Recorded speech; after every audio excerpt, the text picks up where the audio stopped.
అసలు ఈ acupuncture, acupressure అంటే ఏంటి సార్ అసలు? ఆ ట్రీట్మెంట్ ఏ విధంగా ఉంటుంది? చాలా మందికి అవేర్నెస్ లేదు.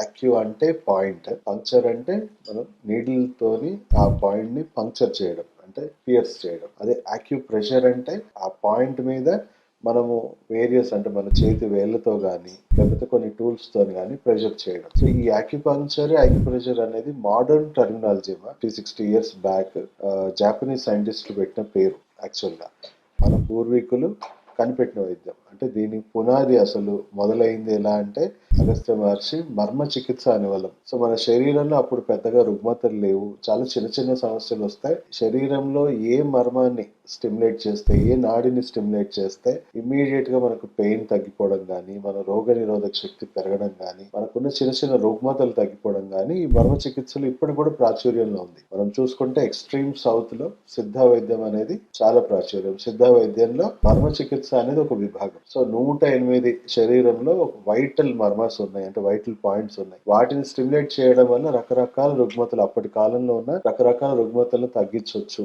మర్మ చికిత్స ఏమో వైద్యంలో వాడేవాళ్ళము, మర్మ కళ వచ్చేసి యుద్ధంలో వాడేవాళ్ళం. సో చాలా టెక్నికల్ గా ఫైట్ చేసేవాళ్ళు. ఏ మర్మ మీద హిట్ చేస్తే మనిషి ప్యారలైజ్ అయిపోవచ్చు, లేదా హిట్ చేస్తే విపరీతమైన పెయిన్ క్రియేట్ అవ్వచ్చు. అందుకే ఆ టైంలో మనం చూసుకుంటే సోల్జర్స్ కానీ, రాజులు కానీ కిరీటాలు పెట్టుకోవడము, ఆర్మరీస్ వేసుకోవడము. ఎందుకు? ఆ వైటల్ మర్మాస్ ని ఎక్కడో బాణంతో వాళ్ళు డైరెక్ట్ గా మర్మాన్ని టార్గెట్ చేసి కొట్టేవాళ్ళు, ఎక్కువగా ఇంపాక్ట్ ఉండాలి. రాజులు, కామన్ పర్సన్స్ కూడా ఈ నాలెడ్జ్ ఉండేది. సో క్రమంగా వేల సంవత్సరాల నుంచి ఇవాల్వ్ అవుతూ అవుతూ ఇది డెవలప్ అయ్యి ఆయుర్వేదం అనేది డెవలప్ అయింది. ఆయుర్వేదం మూలాలు చూసుకుంటే సిద్ధ వైద్యము, అలా ఆయుర్వేదం అనేది ప్రాచుర్యంలోకి వచ్చింది. అంటే ఇంకా హెర్బల్ మెడిసిన్ నాలెడ్జ్ ఎక్స్టెన్సివ్ గా పెరిగింది. దాంట్లో ఇది శుచి వేద అని మనం చెప్పొచ్చు. అంటే ఆయుర్వేదంలో శుచి వేద అనే పేరుతో ఇది ప్రాముఖ్యంగా ఉండేది. సో శుచి వేద అంటే ఇంకా రిఫైన్డ్ టూల్స్ వచ్చాయి. ఎవాల్వ్ అవుతున్న కొద్దీ ఇంకా refined tools, just pressure points కాదు. మన శరీరంలో ఎక్కడన్నా చాలా తీవ్రమైన జబ్బులు ఏమైనా వస్తాయి, మనం కొన్ని